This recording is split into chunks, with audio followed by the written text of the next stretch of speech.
Hello dear student, आज हम class 12th का पहला चैप्टर पढ़ेंगे जिसका नाम है द लास्ट लेसन। तो पहले हम ऑथर के बारे में पढ़ लेते हैं। जब हम ऑथर के बारे में पढ़ते हैं तो हमें आइडिया हो जाता है बैकग्राउंड का, उस टाइम उनकी क्या मेंटालिटी थी, क्यों उन्होंने ऐसा लिखा। तो इन सब के बारे में हमें पता चल जाता है अबाउट द ऑथर पढ़ के।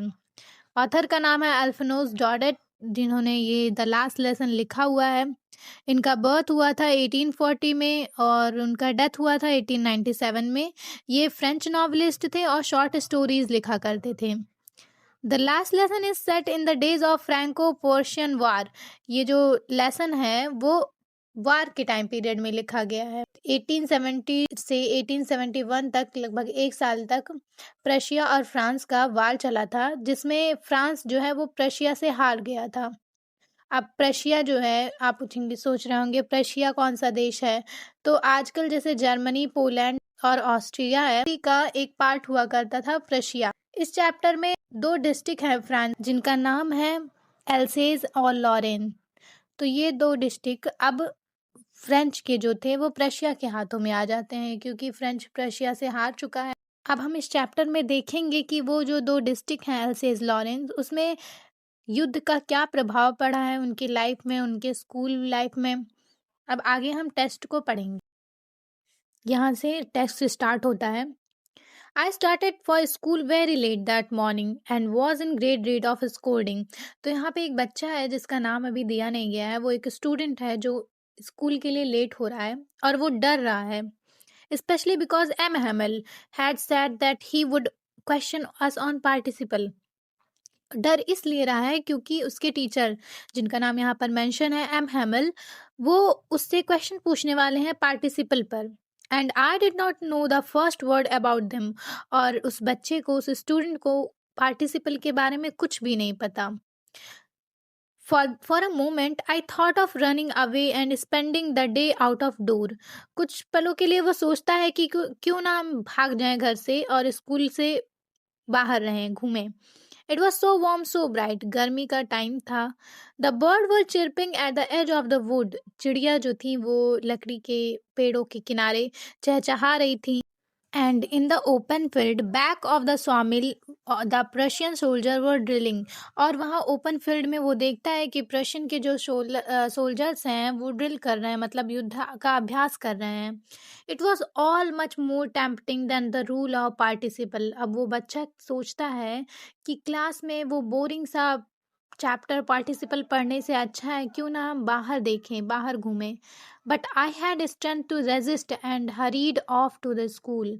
लेकिन उसके पास इतनी ताकत थी कि वो अपने इच्छाओं को कंट्रोल में करके स्कूल जाए, और फिर वो जल्द से दौड़ के स्कूल की तरफ भागता है। दूसरा पैराग्राफ है, When I passed the town hall, there was a crowd in front of the bulletin board. अब यहाँ बुलेटिन बोर्ड क्या है? ये एक टाइप का न्यूज़ बोर्ड है जहाँ न्यूज़ लाके पेस्ट की जाती है, चिपकाई जाती हैं। तो वो स्कूल जब भाग के जाता है तो वहाँ एक भीड़ इकट्ठा होता है बुलेटिन बोर्ड के पास। For the last 2 years all our bad news had come from there. वो सोचता है कि 2 साल से जितने भी बुरे खबरें हैं वो यहाँ पर छपी जा रही हैं, यहाँ पर चिपकाई जा रही हैं। जैसे कि हम युद्ध हार चुके हों या कोई ऑर्डर आया हो ऑफिसर से, तो ये सब जो है न्यूज़ वो वहाँ पर छपी रहती हैं बुलेटिन बोर्ड पर। And I thought of to my self. वो खुद से सोचता है विदाउट स्टॉपिंग। जैसे कि वो स्कूल के लिए लेट हो रहा है तो वो बिना रुके सोचता है मन में, what can be the matter now, कि अब क्या हुआ होगा, अब कैसी न्यूज़ आई होगी। Then as hurried by as fast I could go. फिर वो जितना जोर से दौड़ सकता था वो दौड़ के स्कूल की तरफ भागता है। The blacksmith watcher who was there. वहाँ पर एक लोहार और एक गार्ड बैठा हुआ था, खड़ा हुआ था न्यूज़ बोर्ड के पास। Who was there with the apprentice reading the bulletin called after me. अब वो बुलेटिन बोर्ड को पढ़ने के बाद उसको बुलाता है बच्चे को और कहता है, डोंट गो सो फास्ट। अब कहता है कि बच्चे, तुमको इतनी जोर से दौड़ के जाने की जरूरत नहीं है। You will get to your school in plenty of time. तुम्हारे पास स्कूल जाने के लिए बहुत टाइम है। I thought he was making fun of me. जैसे कि वो बच्चा लेट हो चुका होता है तो वो सोचता है ये मेरा मजाक बना रहा है। and reached M. Hammel's little garden all out of breath मतलब वो हाफते हुए एम हैमल के गार्डन में, मतलब स्कूल के बाहर एक गार्डन लगा हुआ है, वहां पर वो पहुंचता है। यूजुअली व्हेन स्कूल बिगिन, जैसे कि सामान्य तौर पे जब स्कूल खुला रहता है, there was a great bustle, bustle means शोर शराबा। जब स्कूल खुला रहता है तो बहुत शोर शराबा बाहर तक सुनाई देता है बच्चों की, which could be heard out of the street, road तक वो आवाजें सुनाई देती हैं बच्चों की। The opening and closing desk, जैसे कोई बच्चा डेस्क जो है वो खोल रहा है या बंद कर रहा है, उसकी आवाज। Lesson repeated in unison, unison मतलब एक साथ छोटे बच्चे जो है वो दोहरा के पढ़ते हैं, तो वो आवाजें भी रोड तक सुनाई देती हैं loudly. With our hands over our ears and understand better, and the teacher great ruler rapping on the table.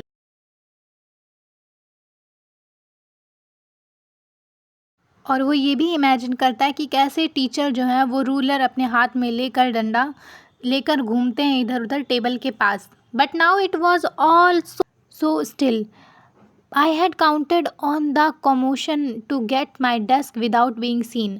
अब वो सोचता है कि सब कुछ एकदम स्थिर कैसे है, वो सोचता है कि मैं धीरे से चुपके से जाके अपने डेस्क पे बैठ जाऊं। But of course that day everything had to be as quiet as Sunday morning. लेकिन उसको ऐसा लगता है कि आज संडे की मॉर्निंग है, बिल्कुल भी आवाज़ नहीं है, बच्चों की चहल पहल की आवाज़ नहीं है, डेस्क की आवाज़ नहीं है।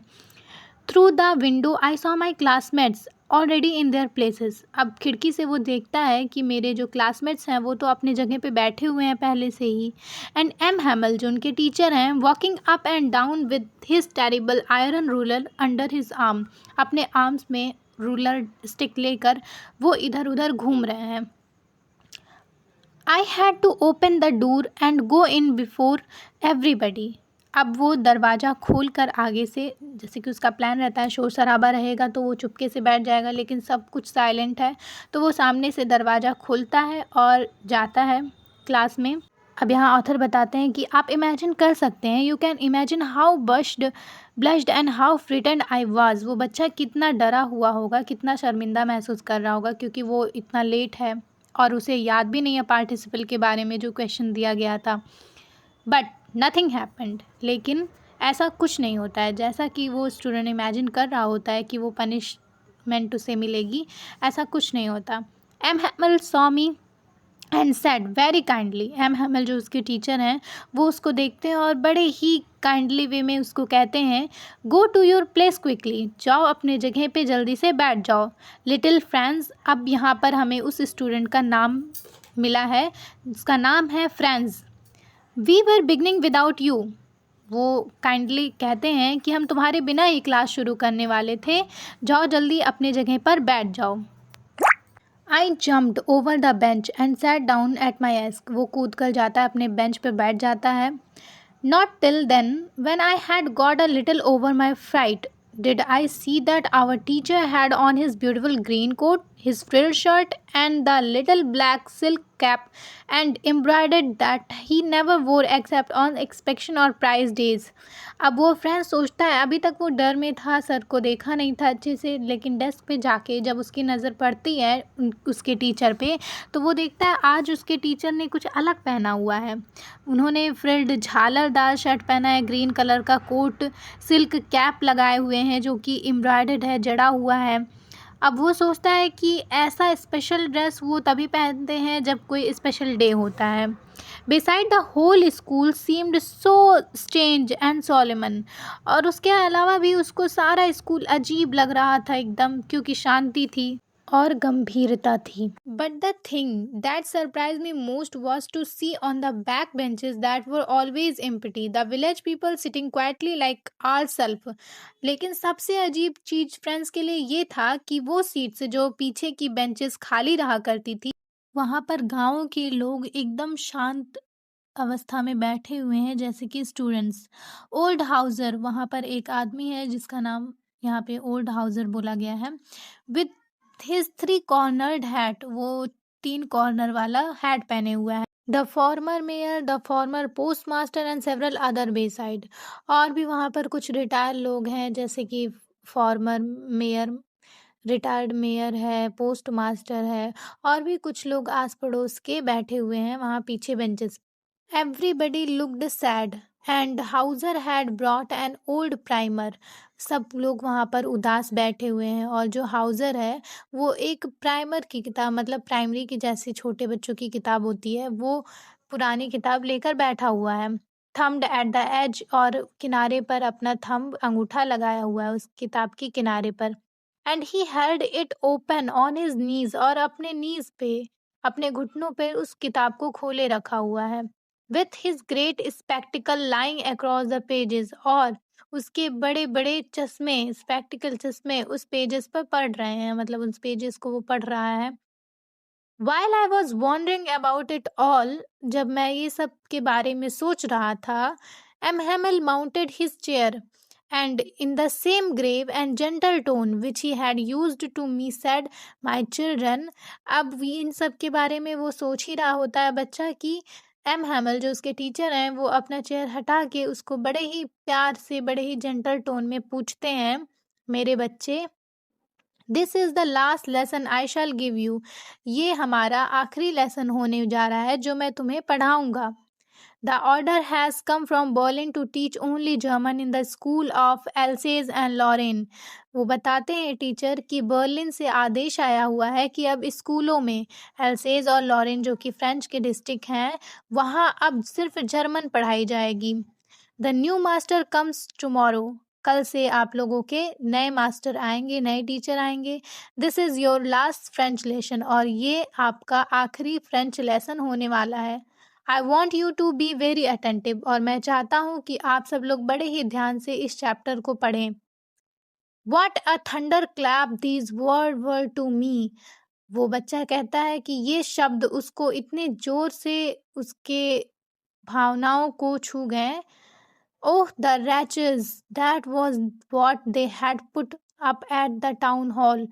अब उसको धीरे धीरे समझ में आ रहा है कि ऐसा क्यों हो रहा है, सब इतने सीरियस क्यों है, इतना सन्नाटा क्यों है।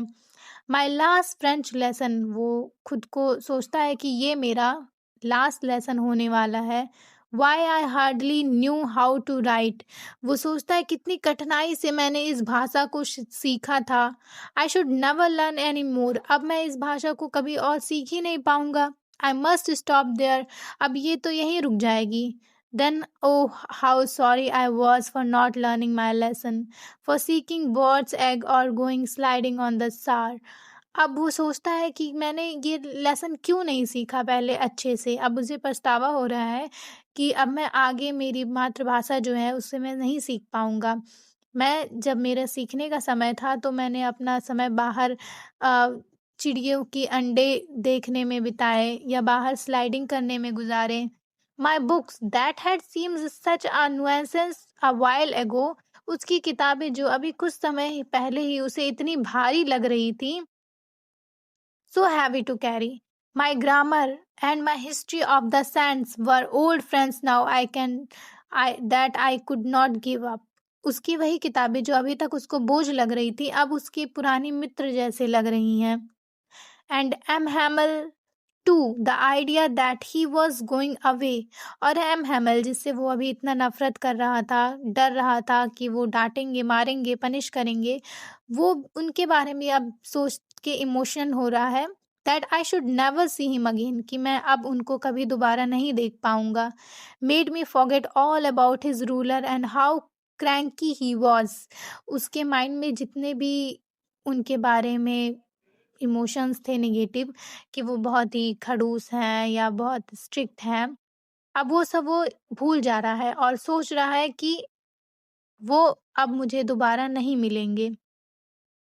नेक्स्ट पैराग्राफ में, पुअर मैन, बेचारा आदमी, it was in honour of this last lesson that he had put on his fine Sunday clothes. अब उसको समझ में आ रहा है कि ये इनका लास्ट लेसन है, उसी के सम्मान में इन्होंने आज अच्छे कपड़े पहने हुए हैं, तैयार हुए हैं। And now I understood why the old man of the village were sitting there in the back of the room. अब उसे ये भी समझ में आ गया है कि गांव के बूढ़े लोग यहाँ पर क्यों आकर बैठे हैं। It was because they were sorry too, that they had not gone to school more. इसलिए क्योंकि उनको भी सॉरी फील हो रहा है, पछतावा फील हो रहा है कि वो स्कूल कभी नहीं गए। It was their way of thanking our master for his 40 years of faithful service and of showing their respect for the country that was there no more. और वो बूढ़े आदमी इसलिए भी आए हैं ताकि वो एम हैमल को धन्यवाद व्यक्त कर सकें। उन्होंने 40 वर्ष इस स्कूल में यहाँ के लोगों को दिया है शिक्षा देने के लिए, और अब वो इस देश को छोड़कर जा रहे हैं। बहुत ही इमोशनल स्टोरी है ये। आगे हम पढ़ते हैं अब। While I was thinking of all this, I heard my name called. जब मैं इन सब चीज़ों के बारे में सोच रहा था तब तक मैंने सुना कि मेरा नाम बुलाया गया। It was my turn to recite. Recite मतलब जोर जोर से कुछ पढ़ना। अब मेरी बारी थी पढ़ने की। What would I not have given to be able to say that dreadful rule for the participle, although very loud and clear. अब जो फ्रेंड्स अभी तक डर रहा था पार्टिसिपल के रूल्स को बताने के लिए, अब वही अपनी पूरी ताकत से उनके आंसर्स को क्लियर वे में और लाउडली बताता है। And without one mistake, but I got mixed up on the first word and stood there holding to my desk, my heart beating and not daring to look up. वो उसने तो पूरी कोशिश की कि बिना किसी भी मिस्टेक के मैं उनको क्लियर वे में समझा पाऊँ, पार्टिसिपल के बारे में आंसर दे पाऊँ। लेकिन लास्ट में हुआ क्या कि उससे वो सारी चीज़ें मिक्सअप हो गई, कन्फ्यूज़न क्रिएट हो गया और वो बस खड़ा रहा डेस्क को पकड़े हुए।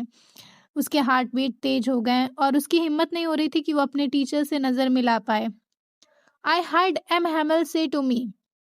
मैंने सुना कि एम हैमल मुझसे कहते हैं, आई वॉन्ट स्कोल्ड यू, मैं तुम्हें डांटूंगा नहीं। Little friends, you must feel bad enough, क्योंकि तुम खुद ही बहुत बुरा महसूस कर रहे होगे। सी हाउ इट इज, देखो कैसा है। Every day we have to set to our self, हम रोज खुद से ये कहते हैं, I have plenty of time, हमारे पास बहुत समय है सीखने के लिए। I will learn it tomorrow, हम इस चीज को कल सीख लेंगे, ऐसा हम खुद से कहते हैं। And now you see where we have come out, अब तुम देख सकते हो कि हम कैसे जगह पहुंच चुके हैं कि फिर कल हम उन चीज़ों को नहीं पढ़ पाएंगे। अब आगे टीचर कहते हैं, that's a great trouble with Alsace, कितनी परेशानी में एल्सेज है। She puts off learning till tomorrow, now those fellow out there will have the right to say you how it is. अब तुम अपने दोस्तों की बता पाओगे कि ऐसा कैसे हो रहा है, क्या हो रहा है। You pretend to be Frenchman, अब तुमको दिखावा करना पड़ेगा कि तुम फ्रेंचमैन हो। And yet you can not neither speak nor write your own language, अब तुम ऐसा दिखावा करोगे कि तुम फ्रेंचमैन हो लेकिन तुम बोल नहीं सकते, ना ही तुम लिख सकते अपनी ही लैंग्वेज को। But you are not the worst poor little friends, लेकिन इतना भी कुछ बुरा नहीं हुआ है little friends. We have all a great deal to reproach ourselves with, क्योंकि हम सबके पास स्वयं को दोष देने के लिए अपने अपने कारण हैं। Your parents were not anxious enough to have you learn, तुम्हारे पेरेंट्स जब यहाँ आए थे तो तुम्हारे लिए इतना चिंता नहीं कर रहे थे कि तुम सीखो। They prefer to put you to work on a farm at the mills, वो तुम्हें मील्स पर काम भी करने दे सकते थे। So as you to have a little more money, ताकि तुम कुछ पैसे कमा पाओ। And I have been to blame also, मैं खुद को भी ब्लेम करूँगा कि तुम अगर अच्छे से नहीं सीख पाए हो तो मेरी भी गलती है। Have I not often sent you to water my flowers instead of learning your lesson, क्या मैंने तुम्हें कुछ समय के लिए कभी कभार पेड़ में पौधों में पानी डालने को नहीं कहा, instead of learning your lesson, अपना पाठ याद करने के बजाय। And when I wanted to go fishing, और जब मैं मछली पकड़ने जाया करता था, did I not give you a holiday, तब क्या मैंने तुम्हें छुट्टी नहीं दी। ये खुद भी एम हैमल खुद को भी ब्लेम करते हैं यहाँ पे कि अगर तुम सीख नहीं पाए हो अच्छे से तो मेरी भी गलती है, तुम्हारे पेरेंट्स की भी गलती है और तुम्हारी भी गलती है। Then from one thing to another, फिर एक चीज से दूसरी चीज में, M Hamel went on to talk of the French language, M Hamel एक फ्रेंच लैंग्वेज के बारे में बात करते हैं। Saying that it was the most beautiful language in the world, कहते हैं एम हैमल की फ्रेंच लैंग्वेज दुनिया की सबसे सुंदर लैंग्वेज है, सबसे क्लियर लैंग्वेज है और सबसे लॉजिकल है। That we must guard it, हमें इसकी सुरक्षा करनी चाहिए, among us, हमारे बीच, एंड नेवर फॉरगेट इट, और हमें कभी अपनी मातृभाषा को भूलना नहीं चाहिए। Because when our people are enslaved, क्योंकि जब एक इंसान गुलाम बन जाता है, as long as they hold fast to their language, जब तक अपनी लैंग्वेज पे वो इंसान पकड़ बनाए रखता है, it is as if they had the key to their prison, ऐसा उस तरह है जैसे अगर कोई कैदी के पास उसकी चाबी हो। अगर आपकी लैंग्वेज पे आपका होल्ड है, इसका मतलब आपके पास आपके कैद खाने की चाबी है। Then he opened a grammar and read us our lesson, फिर वो ग्रामर की किताब खोलते हैं और हमें अपना पाठ पढ़ाते हैं। I was amazed to see how well I understood it, और मैं बिल्कुल हैरान था कि मुझे आज इतने अच्छे से ये चैप्टर कैसे समझ आ रहा। All he said seemed so easy. I think too, and that I had never listened so carefully, and that he had never explained everything with so much patience. French को ऐसा लग रहा था कि या तो उसने कभी ध्यान से उनको सुना ही नहीं, समझा ही नहीं, और या तो आज वो टीचर ही बहुत अच्छे से पढ़ा रहे हैं, क्योंकि उसे सब कुछ बहुत क्लियरली समझ में आ रहा है। It is almost as if the poor man wanted to give us all he knew before going away. ऐसा लग रहा था जैसे वो बूढ़ा आदमी जो 40 साल सर्विस किया है, ऐसा लग रहा है वो अपना सारा ज्ञान आज यहाँ पर बांट के जाना चाहता है। And to put it all into our head at one stroke, एक ही झटके में वो सब चीज हमको सिखाना चाह रहा है। आफ्टर द ग्रामर, अब ग्रामर पढ़ाने के बाद we had a lesson in writing, writing का एक लेसन था। That day M Hamel had new copies for us, उस दिन एम हैमल के पास नई नई कॉपीज थी सबके लिए, written in a beautiful round hand, और उसमें लिखा हुआ था France Alsace, France Alsace. They looked like little flags, उसमें जैसे लग रहा था कि छोटे छोटे फ्लैग्स बने हुए हैं। Everywhere in the school room hung from the rod at the top of our desk, वहाँ छोटे छोटे फ्लैग्स जो है डेस्क पे, रूम पे चारों ओर दिख रहे थे। You ought to have seen how everyone set to work and how quiet it was, हर कोई अपने काम में लगा हुआ था शांति से। The only sound was the scratching of the pens over the paper, सिर्फ उतनी आवाज आ रही थी जितना पेन पर स्क्रैच हो रहा था उनके लिखने के द्वारा। वंस सम बीटल्स फ्लू इन, एक बार क्या हुआ कि लिखते टाइम एक छोटा सा कीड़ा क्लासरूम के अंदर आता है, but nobody paid attention to them, लेकिन कोई उस पर ध्यान ही नहीं देता। Not even the littlest one who work right on tracing their fish hooks as if that was French too, सबसे छोटे बच्चों ने उस पर भी ध्यान नहीं दिया, जो मछली पकड़ने वाले कांटों का चित्र बनाने में बिजी थे, उन लोगों ने भी नहीं ध्यान दिया, मानो जैसे लग रहा था कि वो भी फ्रांसीसी भाषा के थे। On the roof the pigeon cooed very low and I thought to my self, अब क्लास की छत पर कुछ पिजन्स बैठे हुए थे, उनके बारे में सोचता हुआ है friends, will they make them sing in German even the pigeons, क्या वो लोग जो हमें जर्मन पढ़ाएंगे वो अब चिड़ियों की भी आवाज़ चेंज कर देंगे, उनकी लैंग्वेज भी चेंज हो जाएगी। Whenever I looked up from my writing, I saw Hamel sitting motionless in chair and gazing first at one thing. जैसे कि सब कोई लिखने में बिजी था, फ्रेंड्स भी लिख रहा था, लिखते हुए भी वो एम हेमल की ओर देखता है। एम हेमल बिल्कुल मोशनलेस, बिना हिले डुले एक ओर बस देख रहे हैं। देन एट अनदर, फिर वो दूसरी चीज को देख रहे हैं देर तक। As if he wanted to fix in his mind just how everything looked in that little school room. ऐसा लग रहा था जैसे कि उस छोटे से क्लासरूम में, स्कूल में जो भी हर चीज है, उन सब चीजों को एक एक करके वो अपने माइंड में फिक्स करना चाहते हैं। Fancy for 40 years he had been there in the same place. आखिरकार उन्होंने 40 साल इस जगह पर बिताया है। with his garden outside the window and his class in front of him. सब कुछ उनके सामने था, उनका गार्डन, उनका क्लास, खिड़की, just like that, उसी तरह जैसे 40 सालों से था। Only the desk and benches had been worn smooth. The walnut trees in the garden were tunnel. बस कुछ ही चीजें चेंज हुई थी, जैसे कि डेस्क वहाँ के बेंचेस बदल गए थे, थोड़े स्मूथ हो गए थे, वहाँ का जो अखरोट का पेड़ था वो थोड़ा बड़ा हो गया था. And the hopvine that he had planted himself twinned about the window to the roof. Hopvine जो एक पेड़ होता है ऊपर जाते हुए सहारा लेके चढ़ता है, वो खिड़की से ऊपर आ चुका है छत की ओर, जो उन्होंने एम हेमल ने प्लांट किया था. How it must have broken his heart to leave it all. अब लिटिल फ्रेंड सोचता है कि कितना उनका दिल टूट रहा होगा इन सब चीजों को छोड़ के जाने पर. पुअर मैन, बेचारा आदमी. To hear his sister moving about in the room above. अपने बहन को देखते हैं कि ऊपर के रूम में वो उनका पैकिंग कर रही है. Their trunks for they must leave the country next day. कल उनको ये देश छोड़ के जाना होगा. But he had the courage to hear every lesson to very last. लेकिन उनके पास इतना हिम्मत है कि वो इस लेसन को पढ़ा के जाएं. After the writing we had a lesson in history. अब राइटिंग के बाद उन्होंने ग्रामर पढ़ लिया, फिर राइटिंग पढ़ लिया, अब उनका हिस्ट्री का लेसन है. And then the babies chanted their ba baby bu, जैसे कि बच्चे लोग बोलते हैं वो आवाज आती है. Down there at the back of the room old Hauser had put on his spectacle and holding his primer in both hand. आगे हम लोग पढ़ते हैं कि वहां पर पीछे ओल्ड हाउसर बैठा होता है 3 कोने का हैट पहन के, स्पेक्टिकल बड़े बड़े पहन के, और प्राइमर की बुक्स लिए होता है दोनों हाथ में. Spell the letter with them, वो उस लेटर को उच्चारण करके पढ़ता है.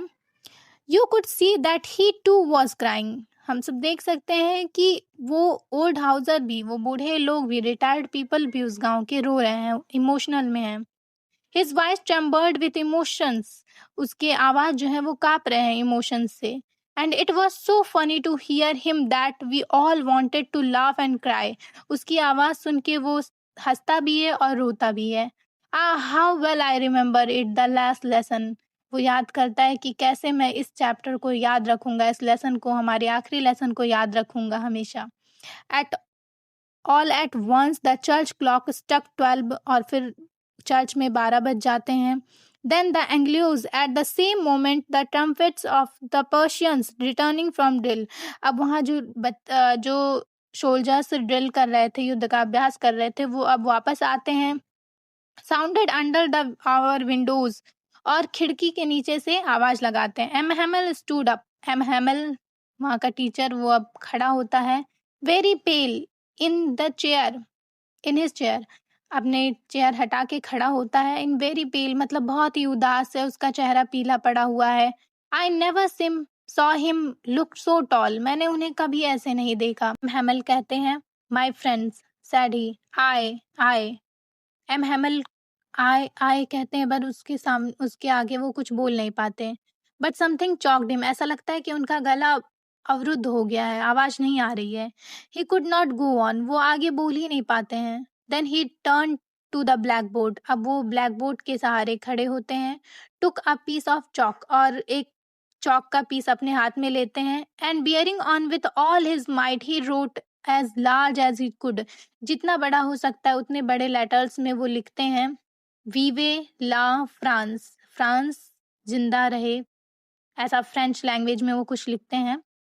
Then he stopped and leaned his head against the wall. फिर वो लिखना बंद करते हैं और अपना जो सिर है वो दीवार के बल रोक के खड़े होते हैं. एंड विदाउट अ वर्ड, और बिना एक शब्द बोले, he made a gesture to us with his hands. वो अपने हाथों से इशारा करते हुए कहते हैं, स्कूल इज डिसमिस्ड. स्कूल खत्म हुआ. यू मे गो. आप सब जा सकते हैं. यहीं पर ये एक इमोशनल कहानी खत्म होती है. Thank you so much.